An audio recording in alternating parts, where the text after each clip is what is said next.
Good afternoon, ladies and gentlemen, and welcome to our employer webinar titled Guidance for Employers on New Apprenticeship Funding. This webinar is the first in our employer webinar series, and we thank you for joining us. Before I introduce our main speaker, I'd like to explain a few things about our webinar platform to allow you to get the most out of the experience. All viewers will be in listen-only mode. However, to engage with the webinar, please use the on-screen panel. Using the tabs of this panel, you can adjust your audio settings and choose to see the webcam of our presenters if it is available. You can also use the question and chat tabs to engage with us. We expect that our webinar will be extremely popular, but our team will do our best to answer your questions and queries. During our webinar, we'll be running a number of polls. To record your response, please click on the on-screen voting button when asked to do so.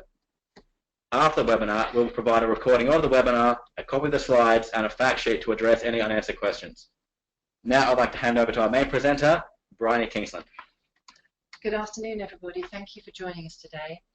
Just before we start, we recognise from the registrations that we've had and the information that we looked at beforehand that the majority of our employers on today's webinar are employers that are looking to become employer providers and therefore have applied to the Register of Apprenticeship Training Organisations. So the majority of, not the majority, quite a bit of the webinar today will address the questions that employer providers might have, but I am also going to cover how apprenticeships and the levy will work for smaller employers who will not be paying the levy and who are not employer providers. So without further ado, let's just look quickly at the agenda. Okay, so I'm going to do a very quick overview of the apprenticeship reforms and what is changing. That's really just a quick catch-up. I'll cover funding for the apprenticeship training, funding for non-levy paying employers, the apprenticeship levy and what can and cannot be funded when you actually spend your levy funds, the Register of Apprenticeship Training Providers, and is it the right tack for you if you are thinking about going down that route, the funding process and working with providers, preparing for delivery. We have a short checklist that should help you. And then finally, using the digital apprenticeship service, how that works for employers, how it can help you, and what you can get out of it. And then we'll finally finish up with a question and answer session. So this is just a very quick recap of the reforms. The government is obviously committed to significantly increasing the number of apprenticeships that we have in the UK to reach a 3 million target by 2020. To do this, they're basically introducing the levy from April 2017, and employers will start paying that levy from 6th of April 2017, so the new tax year. The levy only applies to employers with a pay bill of over 3 million, and it will be 0.5% of that pay bill. And that's all employers will pay the levy with that, who have a pay bill over 3 million. There are no exceptions to this. At the same time, the Department of Education have reformed the funding and learning delivery arrangements, and that's to support the introduction of the levy and the changes that are being made to the apprenticeship delivery. To actually deliver apprenticeships from next year, employers can either do so themselves as an employer provider, or you can choose to work with a local provider that you know already, an provider that you are already working with to deliver apprenticeships, as long as they have applied to go on the apprenticeship register and have got through that application, or you can choose to work as a subcontractor to a main provider. So what is changing? 4 main things are changing. First of all, employers now have much more control in designing apprenticeships, and the new apprenticeship standards that are different from the current frameworks that we have been using are designed by groups of employers. That's generally a minimum of 10 employers in a group who are designing a new standard which is based around an occupation rather than a sector pathway, such as in engineering, for example. So the new Trailblazer standards are based around an occupation. So you might have an engineer, but he might specialise in avionics or something similar. We'll have an increase from approximately 250 current framework apprenticeships to potentially over 800 standards, and there have been thoughts that it may go as high as 1,000 or even 1,500 standards eventually.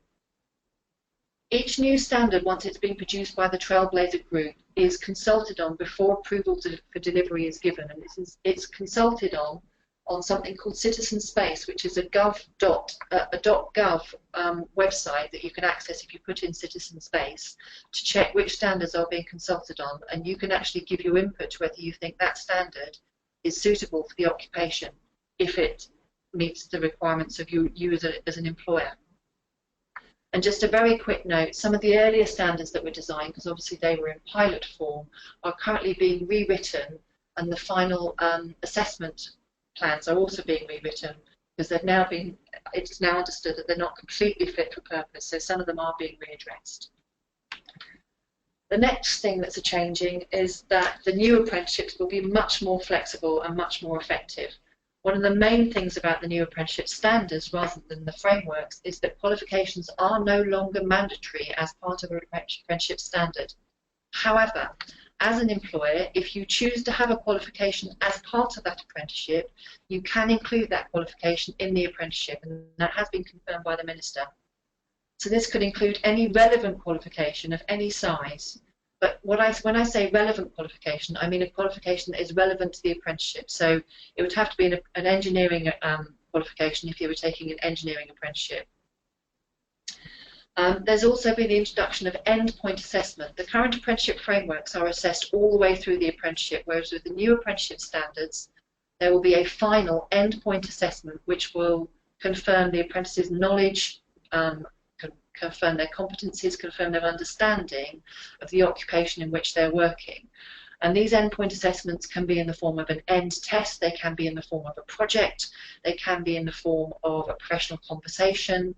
There are all sorts of ways in which an endpoint assessment can be confirmed. And that is part of the apprenticeship standard, and it's written in at the time that the standard is approved for delivery. There is an end assessment plan that is also approved. Endpoint assessment must be carried out independently. What that means is that the provider that has delivered your apprenticeship with you, or if you are an employer and you're delivering your own apprenticeships as an employer provider, you must make sure that the end assessment is carried out by an independent organisation that has had nothing whatsoever to do with delivery. So the other things that are changing are the way that apprenticeships are funded in the future from April to May next year. There will be the employers with a pay bill of under 3 million who will be non-levy paying employers. The route for them to deliver apprenticeships or work with providers to deliver apprenticeships is that they will co-invest with the government on a 1:9 ratio, where the government invests 90% of the money into that apprenticeship and the employer invests 10%. Employers with a pay bill over 3 million, you will be paying the levy. You'll pay via your PAYE and your HMRC. The funds go into a digital apprenticeship service account, which employers will need to set up from January next year. And the government will top that up with an additional 10% incentive. The digital apprenticeship service and the levy, which support your delivery of apprenticeships, this money can only be spent on apprenticeships. It cannot be spent on any other type of training. And finally, the way that apprenticeships are funded is being changed as well. Currently, for apprenticeship standards, we have all the 6 funding caps that you see on the right-hand side of the screen there. But from May 2017, all new apprenticeship standards and the current frameworks will be placed into one of the 15 bands that you see there on the left-hand side. And when you look on the .gov website, or if you look up apprenticeship frameworks or apprenticeship standards funding, there are spreadsheets which tell you which funding band an apprenticeship standard or an apprenticeship framework has been placed into. So you know you will know from that the maximum amount of funding that should be paid for that apprenticeship to your provider, or that can be paid for that apprenticeship to your provider by you and the government. If as an employer you decide that you want to pay more because you want an extra qualification, or because there's extra additional work that you would expect your provider or that you would deliver as an employer provider, then you have to pay for that over and above the cost of the band. So there will be a dual system, as you've seen in the previous slides, for the levy and the non-levy paying processes. The dual system is that levy paying employers, your levy is paid and it shows in your digital apprenticeship service account. You then work with your provider, if you are using a provider to deliver, to agree a price for that apprenticeship. It has to be within that funding band. Anything over the cost of the funding band, as I said earlier, must be paid for by you, not out of your levy. And then once that's agreed and you've input that information into your digital apprenticeship service account, monthly deductions are paid to the provider from your digital apprenticeship service account. And then if you run out of your levy funds and you spend too much, then you can co-invest in a similar arrangement to non-levy paying employers at a 1:9 ratio. Non-levy paying employers, it's the employer's own funds that they invest, and those employers agree a price and payment schedule with the provider, and I will go into this in more detail later. And then the employer is invoiced for the provider by those funds, and it's on a co-investment arrangement, as I said before, with a 9:1 ratio.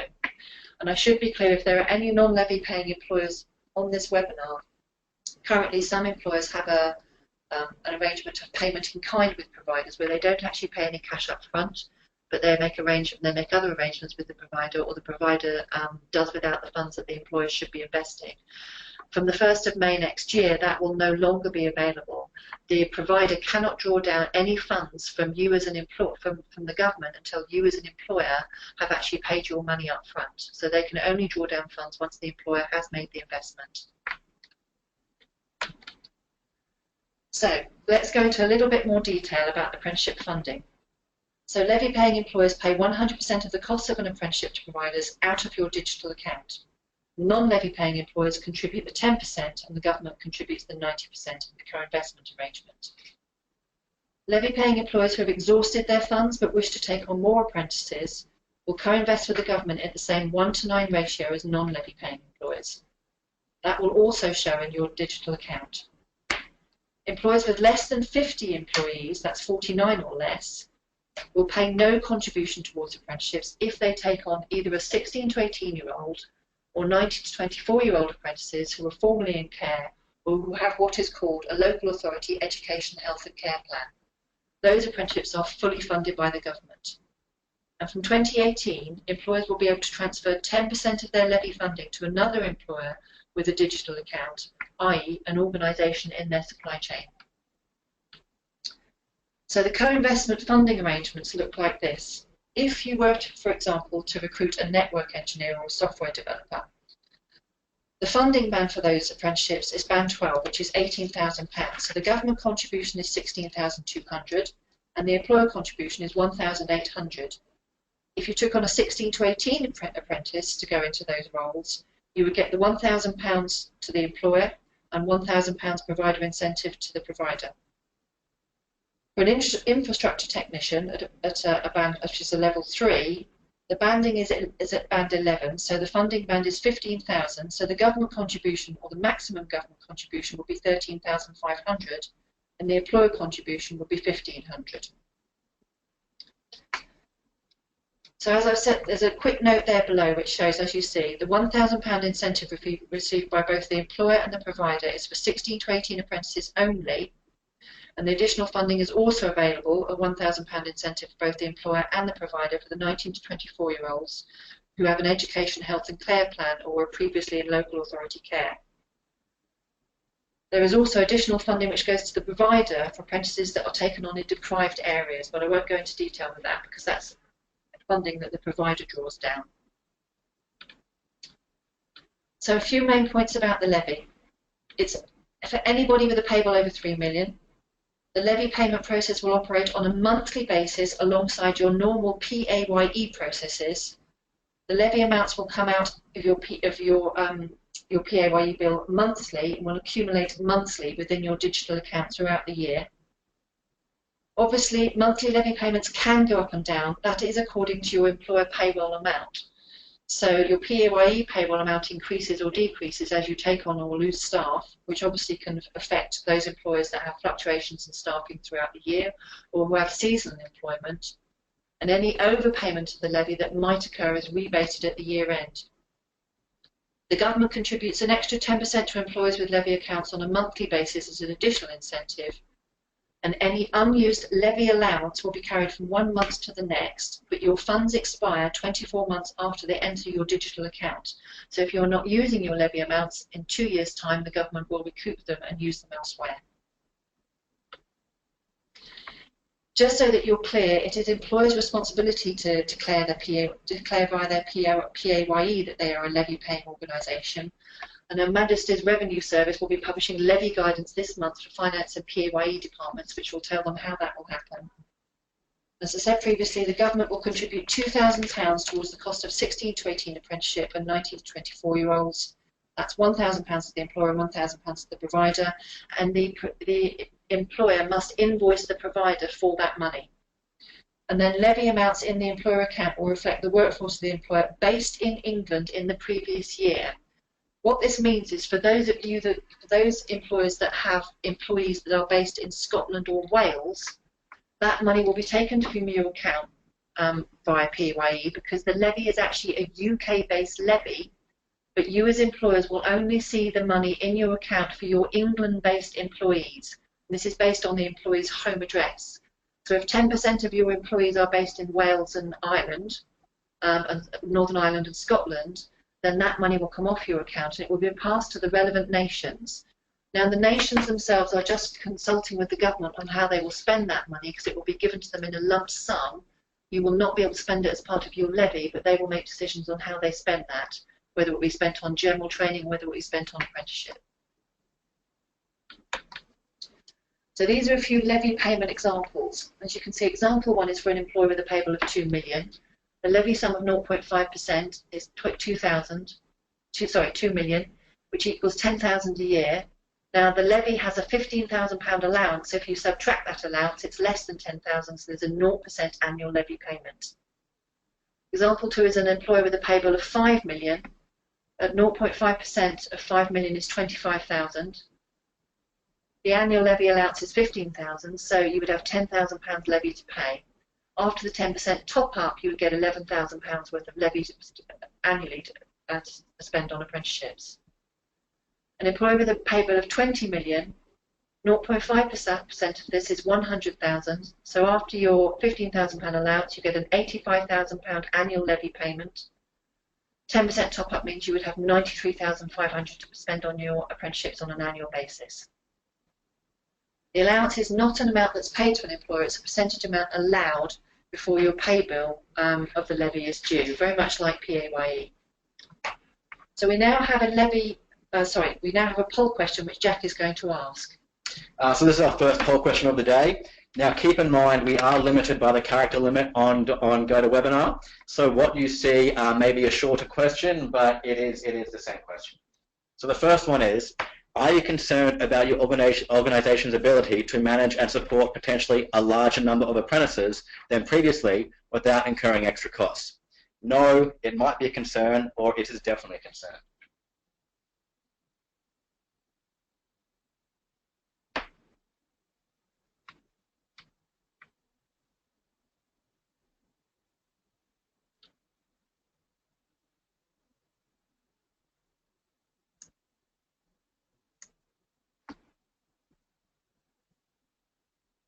So I'm going to close the poll now.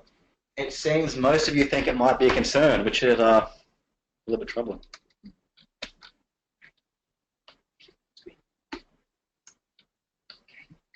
So, planning your apprenticeship program. If you had a company payable of 13 million, your levy sum at 0.5% would be 65,000. Minus your allowance of 15,000 means you'd have a £50,000 annual levy payment. With the government top-up of 10%, that gives you an uplift to £55,000 per year to spend on apprenticeships. And you can see there with the network engineer, if you were to take on 2 network engineers or software developers, 2 apprenticeships, they come in at band 12, which is 18,000. So the total cost to you as an employer is 36,000 from your levy. With the apprenticeship, you get £1,000 per apprentice, so that's £2,000 that goes to the employer, £2,000 that goes to the provider. And then if you also to take on an infrastructure technician, for example, at band 11, that's £15,000.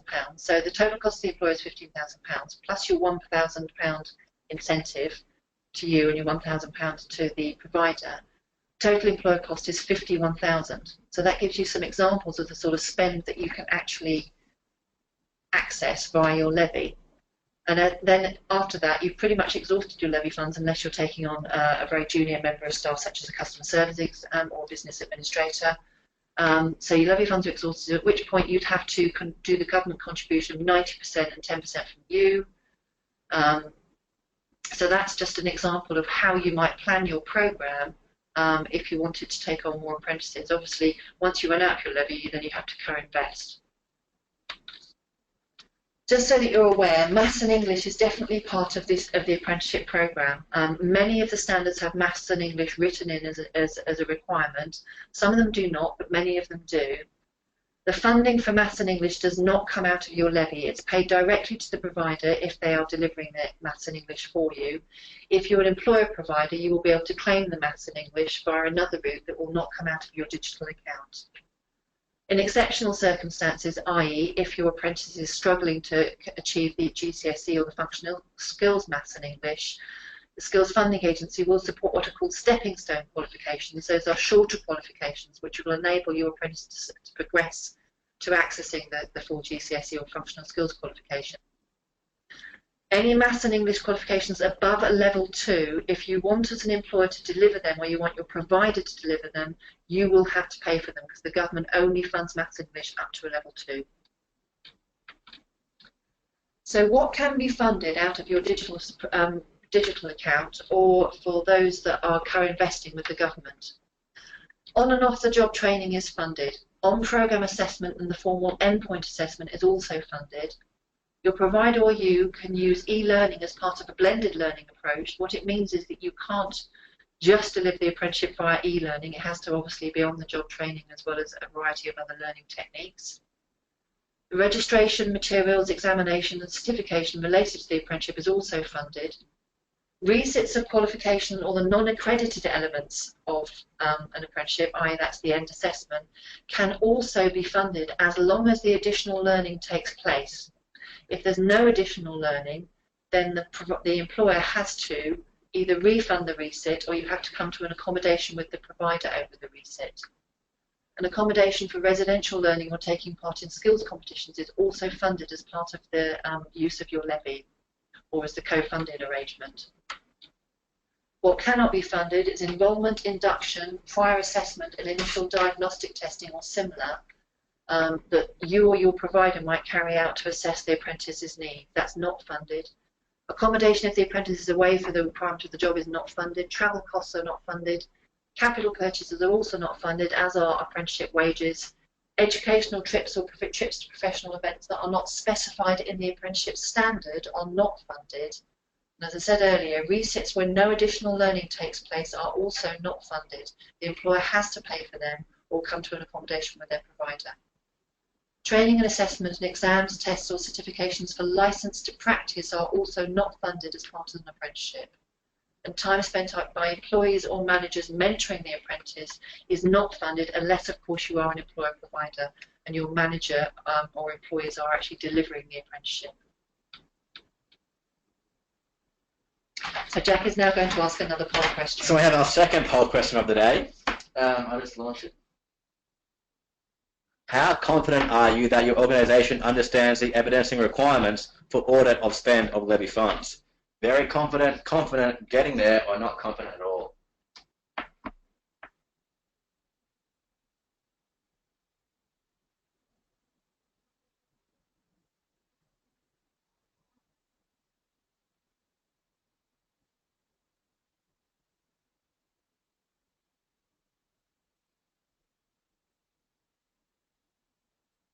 So we'll close the poll now.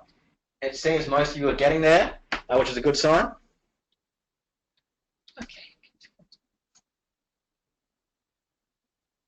So, Register of Apprenticeship Training Organisations. We're going to cover this very briefly. I know that many of you employer providers will have recently applied to the Register of Apprenticeship Training Providers, but you also have employers on this webinar who have not applied and are considering it. So we're going to very quickly skip through what happens with the Register of Apprenticeship Training Organisations. Any organisation that wishes to deliver apprenticeships from the 1st of May next year will need to be on the register. And there are 3 routes for application. The one that's most applicable for most employers is actually the employer provider route. This is for any employers who want to deliver apprenticeships to their own staff only. You'll have the flexibility if you apply to this route to lead your own programme or also act as a subcontractor to a main provider. So for example, if you are an employer and you want to be an employer provider but also you just wanted to actually be an employer and work with a provider, there are several routes here. A main provider can actually subcontract part of the delivery to an employer that they are working with. So if you are an employer that wanted to deliver part of your apprenticeship that's very specialist, for example, a clinical aspect of the apprenticeship, but your provider was delivering the bulk of the apprenticeship, the main provider could subcontract part of that delivery back to you. There would have to be a very complex arrangement of invoicing. So, for example, as a subcontractor, your main provider might offer you a subcontract for a small amount of money to deliver that aspect. And then you'd have to set up a separate invoicing route for that. So there are various options that work for both employer providers and main providers, and acting as a supporting provider as well. So just which route would be right for you? For most employers, it's going to be the employer-provider route, and that's for levy-paying employers who wish to deliver apprenticeships to their own staff, also to act as a subcontractor to a main provider to deliver to their own staff, or to subcontract a proportion of their funds to a provider to deliver full or part of the apprenticeships, but only, again, to their own staff. So employer providers cannot deliver outside of their own organisation, e.g. to a company in their supply chain. Also, employer providers will not be included in the digital apprenticeship search tool, which shows which providers are available to deliver apprenticeships, but an employer provider is inspected by Ofsted and will also need to make ILR, that's individual learner reporting, data returns to the Skills Funding Agency, and maintain the evidence for the Skills Funding Agency audits. So that's what employer providers can do.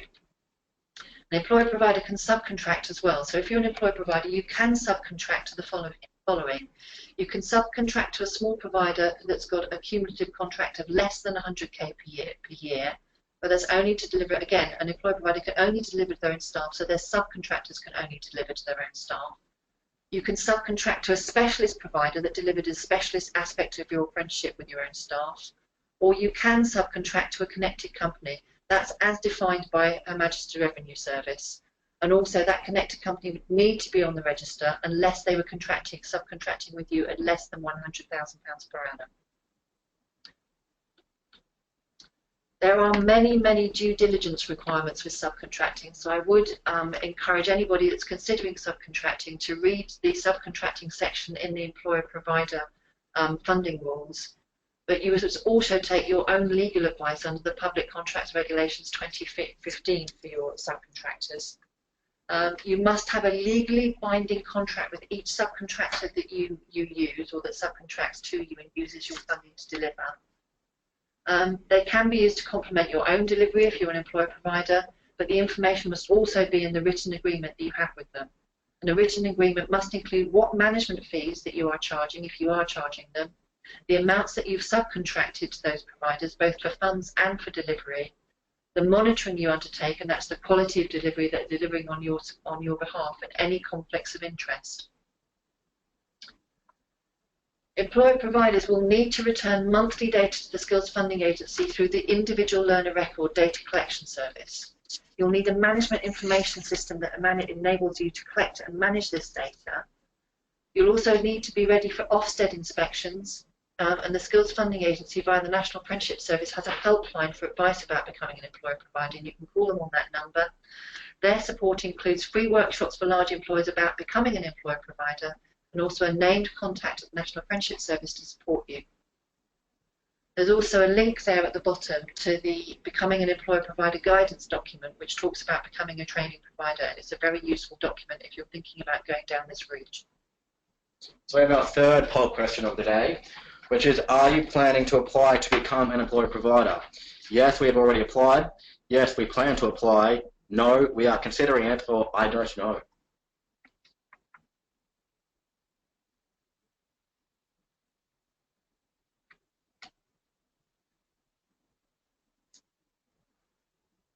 I'll close the voting now. It seems most of you aren't, or a bit over a third of you aren't. 25% of you are considering it. That 19% aren't yet sure. Yeah. That's a very interesting mix. Okay, so preparing for delivery and endpoint assessment. One of the things that whether you're an employer provider or whether you're working with a local provider, you will have to do is come to an initial agreement process with that provider. And there's a process that both the provider and the employers have to go through to get ready to deliver an apprenticeship. So I'm going to go through that now, and not in any great detail. I will give you an access to a document at the end of this which will help you with this. Basically, the first thing that obviously happens is that you as an employer either recruit a new individual that you want to be an apprentice, or you flag a certain member of staff, because internal staff members can also become apprentices. Obviously, that's only if new learning and skills are going to be accessed as part of the apprenticeship. You can't run an apprenticeship with a staff member just to confirm their knowledge and skills. It has to be new skills, new competencies they are learning. For example, taking a current member of staff up to a management level, you might want them to do a management apprenticeship to make sure they learn the skills and behaviours and competencies to become a good manager inside your organisation.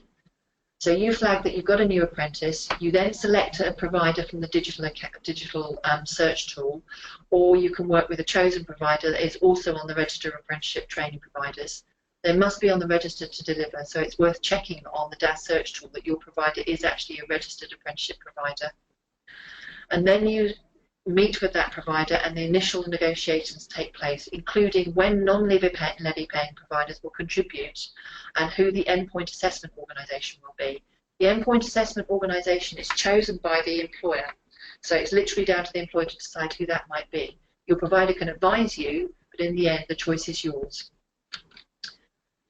So the second part of it is once you've agreed the pricing and delivery arrangements, i.e. how your provider is going to deliver on your premises or how they are going to deliver that apprenticeship for you that meets your needs, and you've agreed the pricing, i.e. how much you as an employer are going to contribute, because remember the funding bands are the beginnings of negotiation. The funding band is the maximum amount you should pay as a provider, as an employer, and the maximum amount that the government will contribute. You sign a written agreement. This written agreement needs to be a legal contract between you and the providers because it should keep you safe. So it needs to contain information around, for example, what happens if the apprentice leaves, or if you have to make the apprentice redundant, what happens if you are not happy with the way the provider is delivering and is not meeting the terms of the contract. It should cover you legally for absolutely everything because the contract is now between the provider and the employer rather than the provider and the government. So it needs to be a signed and an agreed legal contract between you that keeps both you and the provider safe. Once that's all been signed and agreed, then the levied employer flags the new apprentice on the digital apprenticeship service, which prompts the payment to the provider. You can also ask the provider to input your apprentice's details. If you are taking on a lot of apprentices, if you are having maybe 50 or 60 apprentices working with that provider, the provider can input those details to your digital account for you. Non-levy paying employers, there is an invoicing process between the provider and the employer. This is an evidence trail for audit by the Skills Funding Agency. This shows the Skills Funding Agency that the provider has actually invoiced the employer and a payment has been made by the employer that enables the Skills Funding Agency to then pay the provider and for them to draw down funding via their ILR process. The next section is obviously delivery, so the employer and provider establish a learner evidence pack and the on-programme resources. This is what shows Ofsted and yourself and the apprentice and the employer and the providers exactly what's going to happen during the delivery of that apprenticeship, how it's going to be delivered, what learning is going to take place at what time. City and Guilds is actually providing on-programme resources for a lot of the apprenticeship standards that are being designed. Some of them we're not, but employers can ask for us to do that. Then the employer sets up ILR. If you were the employer provider, you would set up an individual learner record and register them on the data that you return on a monthly basis to the Skills Funding Agency, including the cash contribution from the non-levy paying employers. The individual learner record, or the ILR, and the digital service changes and prompts the Skills Funding Agency to send funds to either the provider or to the employer provider. And employer providers claim their levy funds back from their levy account via their ILR data returns. As employer providers with an ILR data return, you will need to make sure that you've got very clear evidence set up to ensure that the Skills Funding Agency can see that you've used your levy payment to pay only for apprentices. So there's all sorts of different evidence that you'll need to collect, and I'll go into that in more detail in a moment. And then finally, when the apprentice is ready and when you've agreed with the provider, endpoint assessment takes place. That's really when the apprentices have reached the gateway. The gateway is when basically they have been through the on-programme pack. They've learned everything, the key skills, the behaviours, the competencies, and the knowledge they need to be able to successfully get through endpoint assessment. And that's called the gateway. The provider pays the endpoint assessment organisation, or the employer provider pays the endpoint assessment out of their levy funds. And the endpoint assessment organisation certificates the apprenticeship. There may also be possible external quality assurance requirements for the endpoint assessment, which an employer provider or a provider may have to pay out of the levy funds. And the provider pays the employer any final remaining incentives, which is accessed via an invoicing process. So if there are any remaining incentives, for instance, the £1,000 incentive for 16 to 18-year-olds, one part is paid, I think, at 3 or 6 months, and the final part is paid at the end of the apprenticeship. At this point, that's when the provider pays you that final incentive. We have our third and fourth poll question of today. Sorry, fourth and fifth. They're going to be one after each other, so I'll launch the first one now. For those of you already delivering apprenticeships, do you typically assess your candidates for the critical work-ready skills they'll need to enter an apprenticeship? No. Yes, during recruitment. Yes, between recruitment and starting their apprenticeship. Yes, as part of their induction. Yes, during the apprenticeship itself. Or don't know.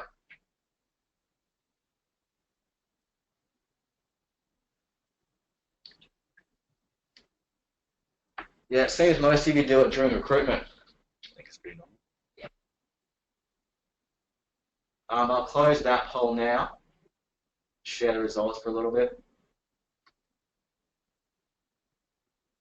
So our second question is, again, for those of you already delivering apprenticeships, when you recruit apprentices externally, typically, how ready are these recruits to start on an apprenticeship? Absolutely ready, requiring some support to get them work ready, requiring extensive support to get them work ready, or don't know.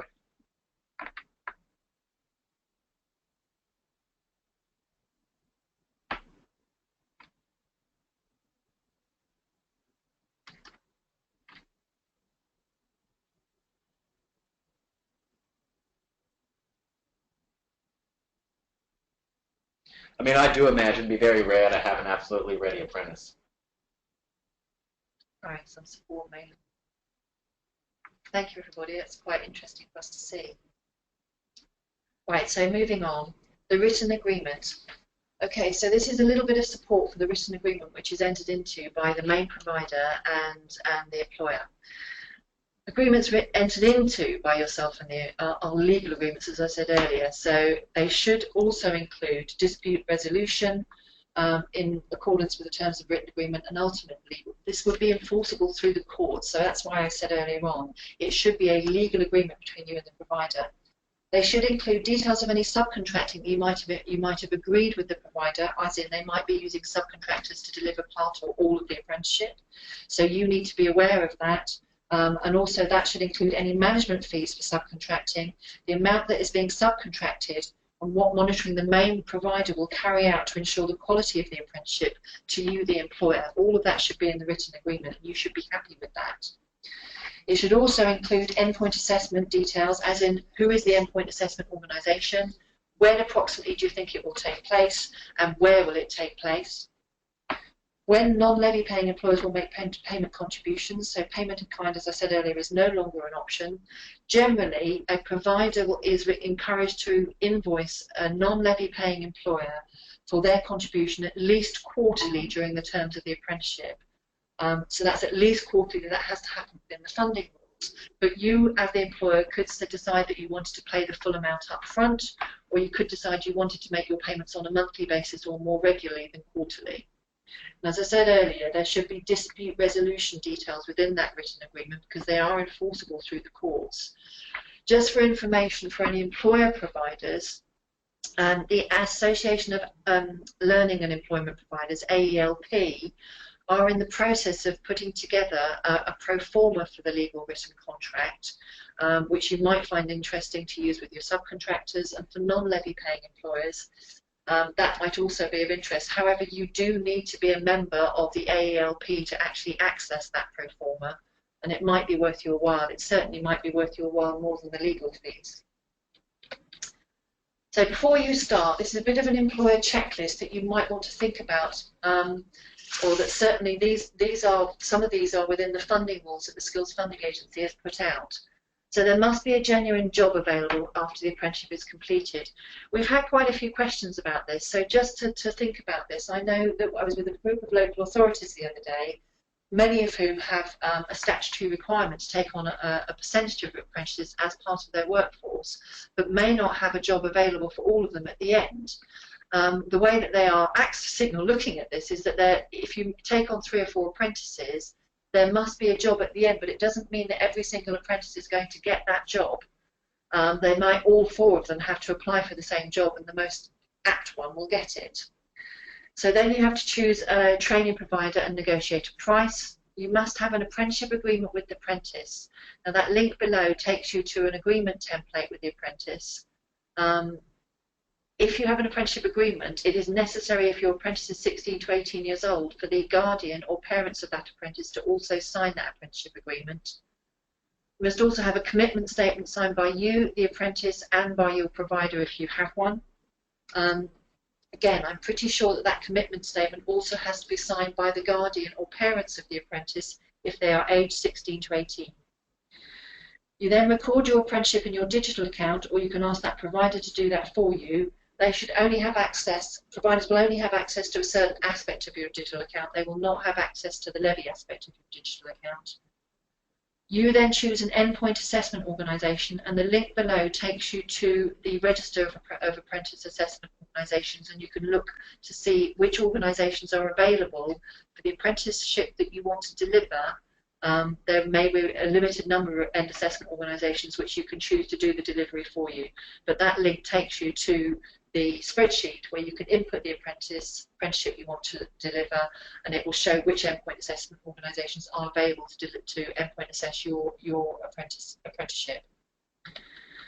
And further on, before you start, again, a few things to check: the eligibility of the apprenticeship and the apprentice. Does your apprentice have the right to work in England? Do they spend at least 50% of their working hours in England? This was asked by an airline the other day, where many of their staff spend at least 50 or 60% of their working hours in the air. So yes, they need to spend at least 50% of their working hours in England. Is the apprentice working for you or a connected company as defined by HMRC? You will also need to give evidence of the apprentice's employment to your provider for them to keep as part of their evidence, and also make sure that they spend at least 20% of their time on off-the-job training. Now, off-the-job training is training that is defined as them not actually doing the work. They could be doing it inside your organisation, but they might be doing it in a classroom. They might be using a computer to access e-learning, but it's learning that takes place actually when they are not doing their job, or they could be on day release to a provider. That's entirely up to you and the provider to agree as part of the delivery arrangements, as part of your written agreement. So that's really down to you and the provider to agree beforehand how the off-the-job training will take place. And your provider will understand what can and can't take place as off-the-job training. And finally, is the apprentice in a new role or an existing role where the individual needs significant new knowledge or skills? Because it has to be one of those. It needs to be a completely new role or a significant new knowledge and skills within a current role with an individual that's already employed by you. So our 6th poll question of the day is: are you concerned about your organisation's ability to recruit enough of the right, engaged and career-ready apprentices? No, this is not a concern for us. It might be a concern, or is definitely a concern.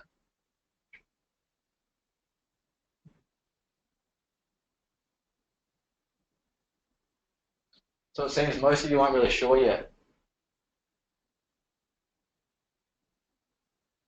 Close this poll now. Thank you, everybody. So, from the point of view of an employer, we have produced a 6 key steps development program for you to use, which can be accessed on the link down there at the bottom of the page. This is our apprenticeship support for employers document, which can be downloaded. It helps you understand the funding, helps you to think about what your people plan is, looks at reviewing your current apprenticeship program, decide which programs you might want to deliver as part of your apprenticeship program, decide how to deliver an apprenticeship programme and ensuring your readiness for delivery. It's a very useful document and is easily downloadable from that link. Now I'm going to talk to you a little bit about the digital apprenticeship service so that you know how it may work. This is just the alpha version of the DAS, as I'm calling it, so I can't keep saying digital apprenticeship service. I'm going to call it the DAS. This basically, when you first set yourself up on the DAS to have a levy account, you set yourself up and then you can enter your organisation's payroll. Once you save and continue that, it then tells you approximately how much you will have per year to spend on apprenticeships. You can then choose your apprenticeship from the type of apprenticeship drop-down list and how many you want. It will then show you the cost over the course of the months of that apprenticeship that it's actually going to show you. And then once you actually have your digital account, it looks like this. And as you can see on the left-hand side, from May 2017, this organisation's levy credit is £4,125. That includes the 10% shown, the 10% uplift given by the government. The cost of their training is £2,066, so their balance at the end of each month is £1,459. So that's a little bit, that shows you a very rough sketch of what your digital apprenticeship service account will look like. Once you run out of money, it will also then show, if you're already running apprenticeships, what your own contribution will be and what the government contribution will be. This is only in the alpha version. The beta version of the digital apprenticeship service will be available, I'm told, from January for employers to set up their levy account and for also you to start testing on the service exactly how your levy is going to work for you and what apprenticeships you might want to run.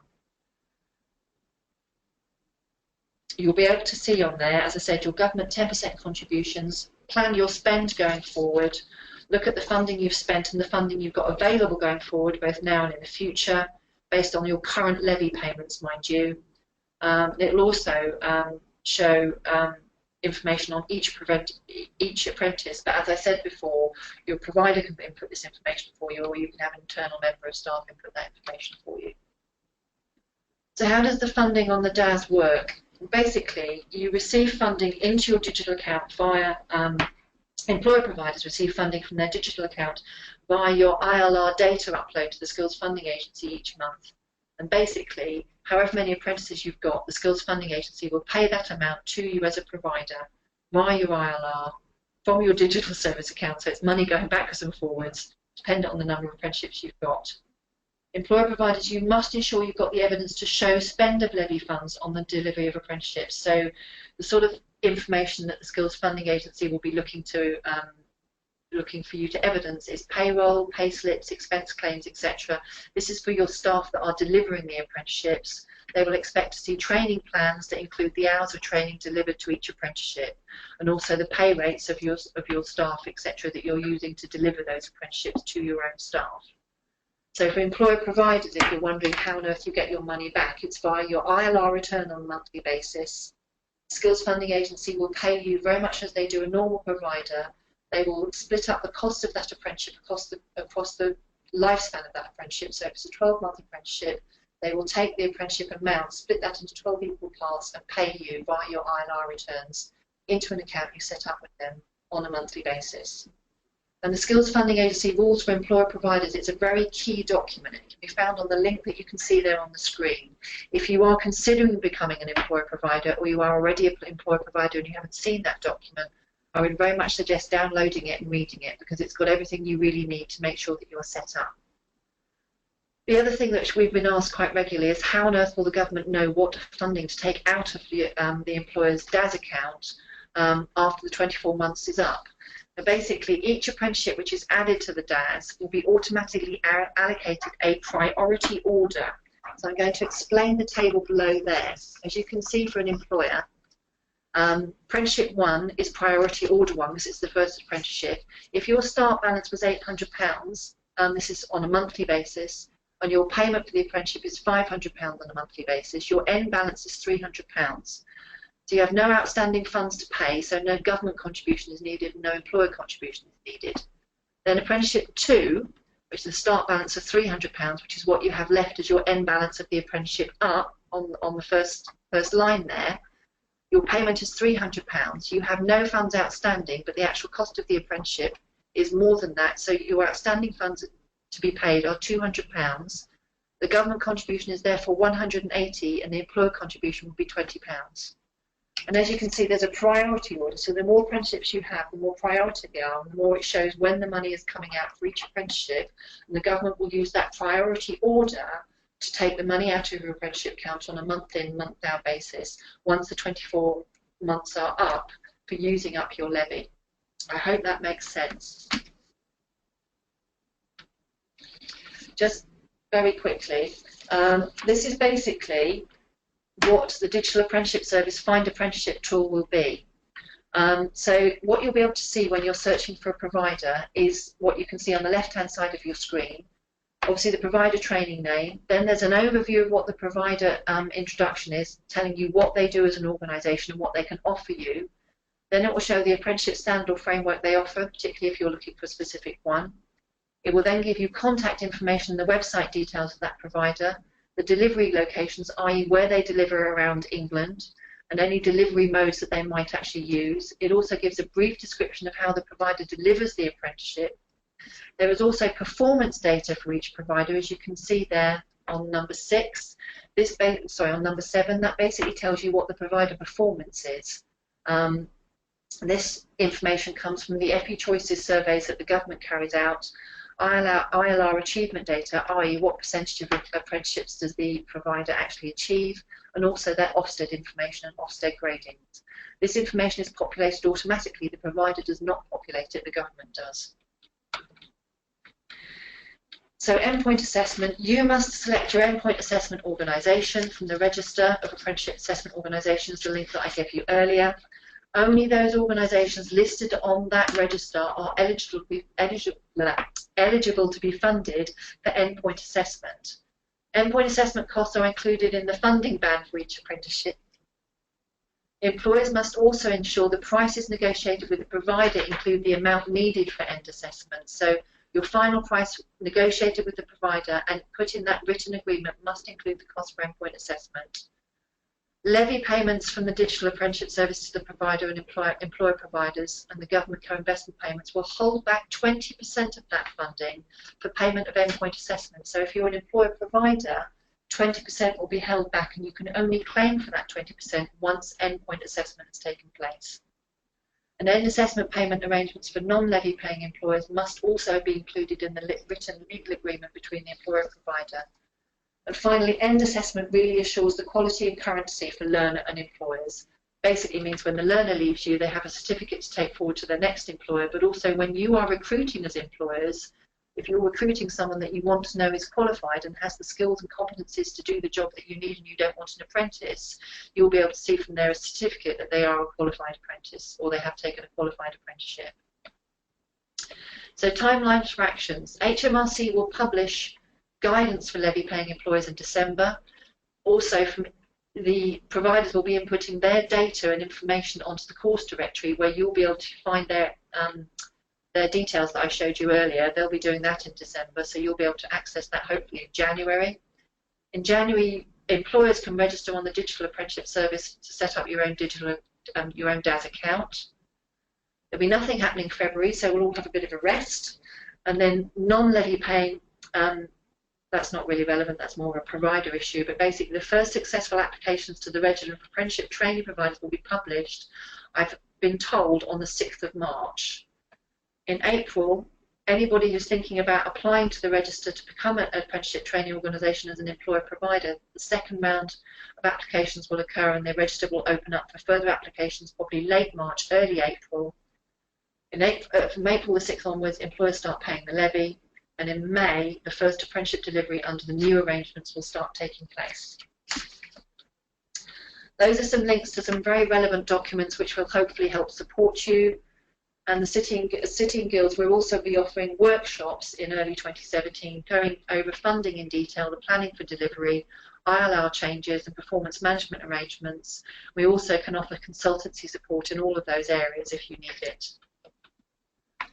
So I think Jack might have one more poll question that he wants to ask before we go into any questions. So the final poll question of today is, how confident are you that your organisation understands the processes for establishing an apprentice on program. Very confident, getting there, or not confident at all? Hopefully after today, getting there.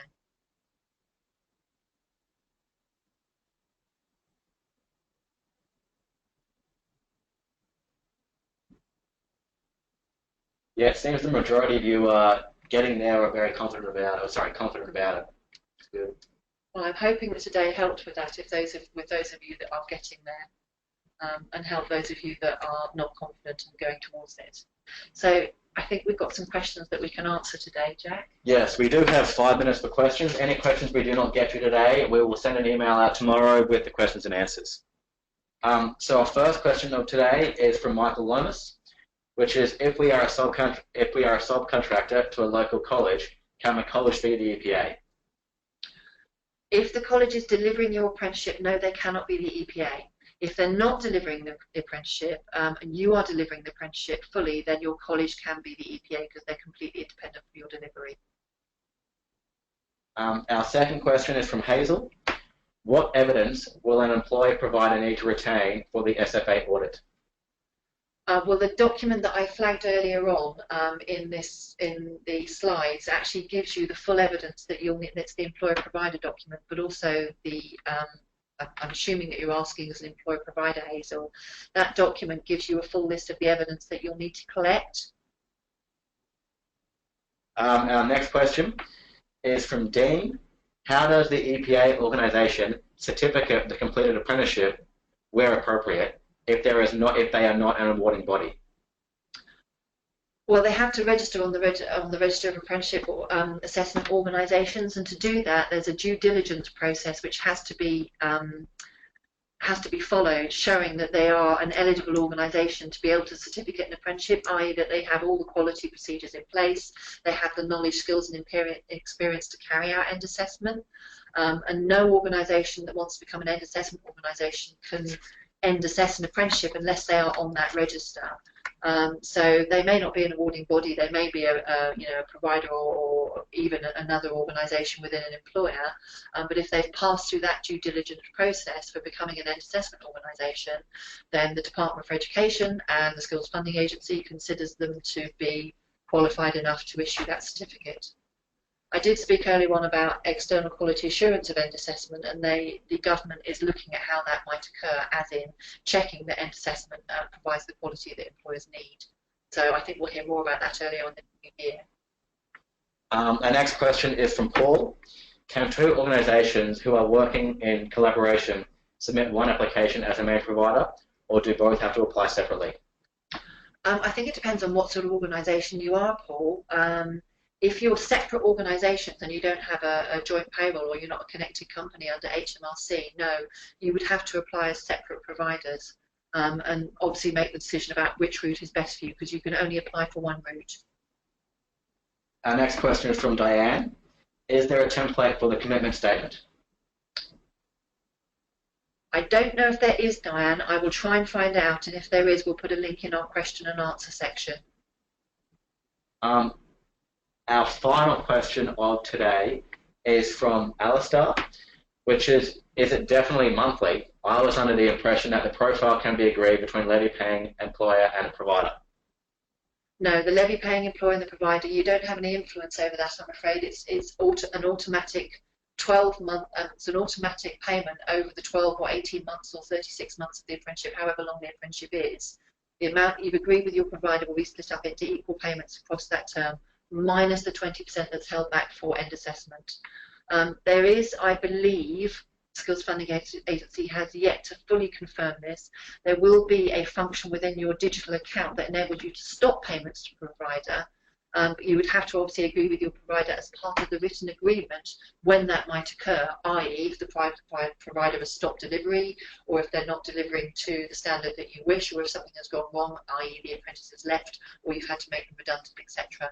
But all of that information needs to be in that written legal agreement that both you and the provider sign, because you both need to be happy with it. But no, the payments are definitely made in equal parts across the lifespan of the apprenticeship.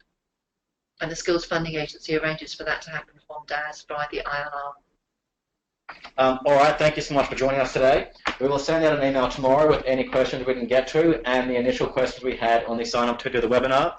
There's also a very short survey in the webinar with about 5 questions, which should take 30 seconds. If you have time, please complete that. It would be really useful if you could complete that, ladies and gentlemen, because for us, it enables us to make sure that any future webinars we do meet your needs more effectively. Thanks very much for today. Thank you so much.